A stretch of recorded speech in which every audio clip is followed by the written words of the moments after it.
Now let's see how we can use the chain SOP to copy the geometry onto the curves. So the chain SOP is much more robust way of copying the geometry onto the curves. So let's see how we can set it up. So let's create a geometry node and dive inside. Let's create a line, and let's increase the line length to 5, and let's create a box. So here we have a box, and let's add a chain SOP. So the chain SOP has two inputs, geometry to repeat and the required curves. So let's connect the line to the curves, set the display flag to the chain. So here, as you can see, we are copying the box onto the line, and here as you can see, if I set the display flag onto the line and enable the point display, here as you can see we only have 2 points. So unlike the copy to points or curve SOP, it's not using the points to copy the geometry onto the curves. Instead, it's using the curve length as well as the size of the geometry to calculate the number of pieces to fit onto the curve evenly. So if I go into the chain SOP, so here as you can see the number of pieces is set to the fit pieces along curve, so which means it's using the curve length and the size of the geometry to fit as many pieces as it need to fit the curve. We can change this to explicit number. So let's say if I want to copy 6 pieces, I can set it here. So now here as you can see we have 6 boxes, and we can adjust the spacing of these boxes by going to the alignment. So here we have the piece spacing, so let's increase that. So here as you can see we have the spacing, and the chain SOP also recognizes multiple geometries input as well. So let's say if I connect a sphere, and let's merge these two objects. So here as you can see the sphere has been included automatically, so I can keep adding more geometries. Let's add a platonic. Let's merge it into the stream. So here as you can see the platonic has also been added. Okay, so let's go into the chain SOP and let's decrease its spacing and go into the chain pattern, and let's change the number of pieces to fit pieces along curve, and let's add a transform node to scale our geometry down. So here as you can see, as I'm scaling my geometry down, so more of the pieces are required to fit onto the line. Okay, so let's add a truss geometry rubber toy into our geometry library. So now here as you can see, because our rubber toy has multiple connected geometries and it is using the connectivity SOP to determine how many geometry pieces has been connected in its input stream. Okay, so we can use the pack node to pack our rubber toy onto single point. So now here as you can see we have one packed geometry. So if I set the display flag onto the chain SOP, now the chain SOP is working correctly, and here onto the pattern we can cycle between our geometries. So now we are cycling by 3, which means now that the last piece has become the first piece. We can also change this to random, and we can change the random seed to randomly copy the geometry onto the curve. Let's change it back to cycle, and here we have the start and the end pieces. So which means we can define at the start of the curve which geometry we want at the start and which geometry we want at the end. So we can select that. So right here, as you can see, it's showing me the numbers.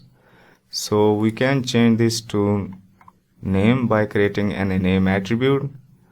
So let's go back into the merge, and here let's set up our name attribute. So let's create an attribute create node, and let's connect that, and let's set the name to name, and it should be a primitive, and the type set to string.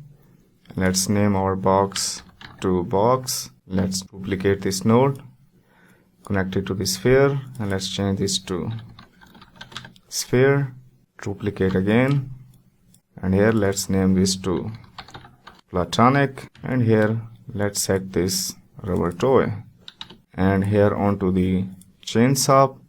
So where it says find pieces by connectivity, let's change this to by piece attribute, and it is looking for a class attribute, but we have set it an attribute name. So let's change this to name. So now it is recognizing our name attribute, and now here onto the start cap piece we have all our names. So at the start I want it to be box, and at the end I can use the platonic. So now here, as you can see, at the start I have box, and at the end we have the platonic, and here we have the checkbox to exclude end pieces from pattern. So which means that the pieces that we have defined in these slots will not be included in the geometry repetition. So we can uncheck that if we do want these pieces, and let's increase the line length.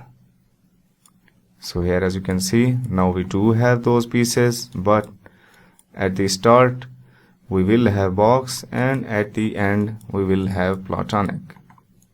So now let's create a chain using the chain SOP. So first let's create a chain link. So let's create a grid, set the display flag to the grid, and let's set the rows and columns to 2 by 2. Let's change the size X to 1.4, 2.9, and let's add a poly bevel, and I want to bevel my points. So let's change this to points, and let's increase its distance and add some division for more smoother corners. And now let's add a polybar. Let's add some division for more smoother look, and let's uncheck our UV visualization. Let's increase the wire radius, and let's add a helix to create our curve. So let's set the display flag to the helix. Let me increase its height and decrease the turn, and let's add a height ramp. Okay, let's add a chain SOP. So these are our geometry, these are our curves. Set the display flag to the chain SOP. So here, as you can see, the chain SOP is not working correctly. So let's change some settings. So to avoid the pieces deformation, let's go into the rigidity, and let's enable the rigidity. So now here, as you can see, we are not deforming our geometry. so the geometry size is big. Let's add a transform node. Let's scale it down by changing the uniform scale to a lower value, something like that. And let's go into the chain SOP and onto the alignment. Let's add a piece rotation. Let's add a rotation of 90 degree, and let's adjust our piece spacing in the negative direction. Okay, so here we have the very basic chain. Okay, and we can also use the chain SOP to animate our geometry onto the curve. So if I go back onto the chain SOP, so here where it says number of pieces, let's change this to explicit number, and let's add only one geometry onto our curve. And here onto the offset position, let's increase that. So here, as you can see, by adding the offset position, so let me template my helix. So if I enable, now if I add offset, here as you can see, we are animating our geometry along a curve. Okay, so let's create another example.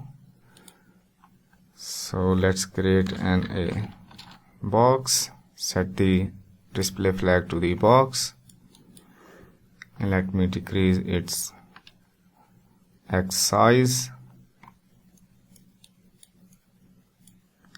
and let's add a poly bevel,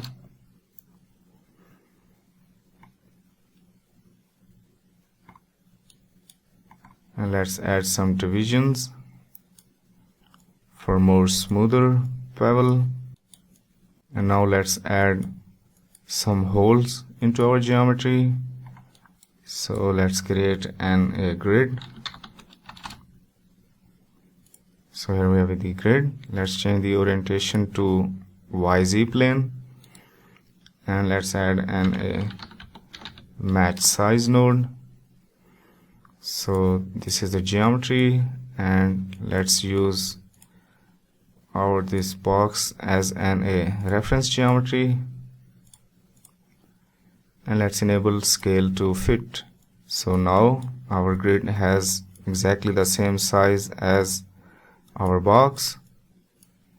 Okay, now let's create a tube.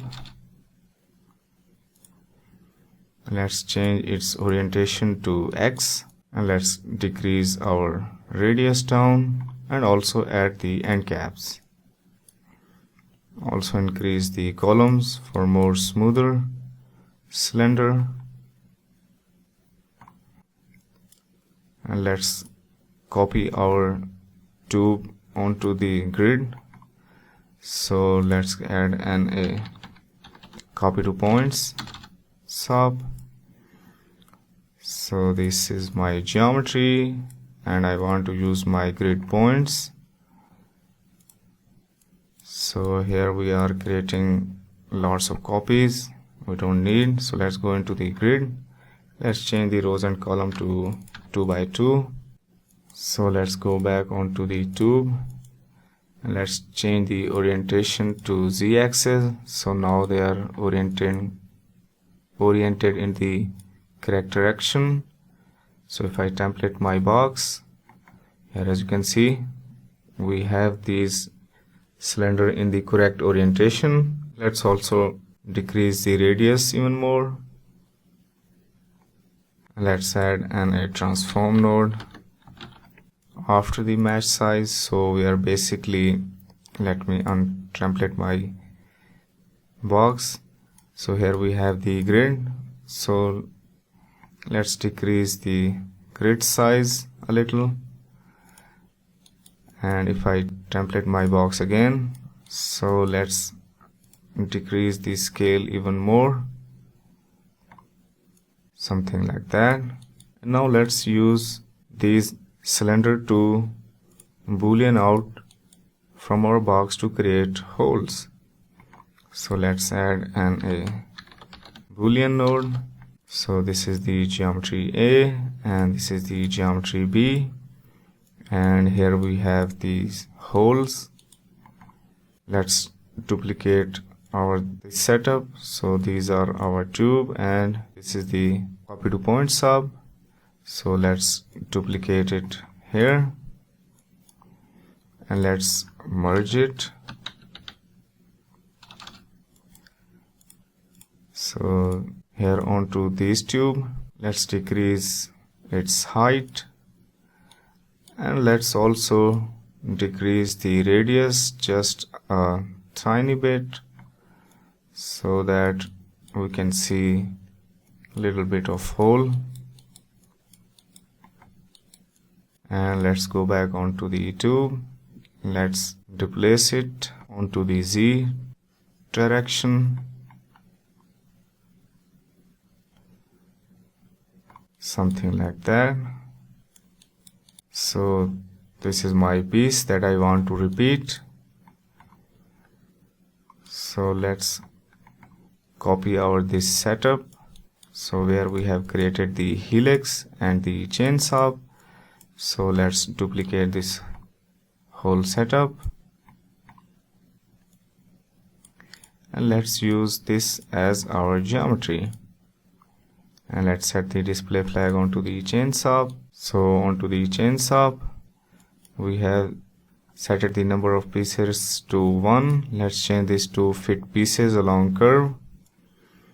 So the scale is not correct. So let's add a transform node to scale our whole geometry down by changing the uniform scale.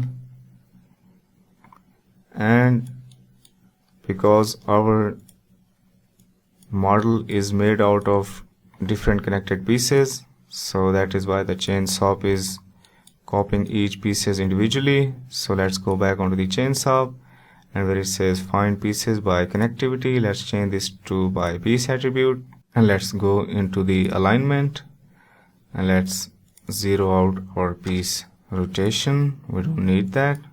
And let's change our forward direction from Z to X. So now it is using the correct direction to copy our geometry onto the curve. Okay. So let's go back onto the chain SOP. Here we can adjust the piece spacing to create more or less geometry. And here onto the helix, we can adjust the height and also the number of turns. And onto the chain SOP, under the chain pattern, let's go into the transformation and let's enable the scale so we can scale our geometry along a curve. So we can enable the scale ramp.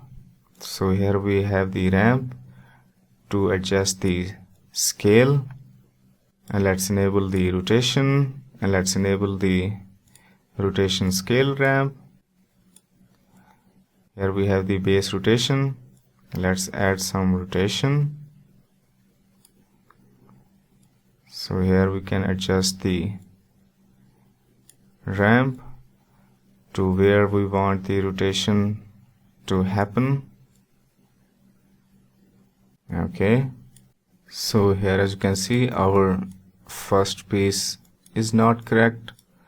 So what we can do, we can add a reverse node to reverse the direction of our helix. So here we are starting correctly, and at the end we have the ending geometry correctly. We can create another box and use this box as an A end piece to add an A end cap. Okay, so that's the chain SOP.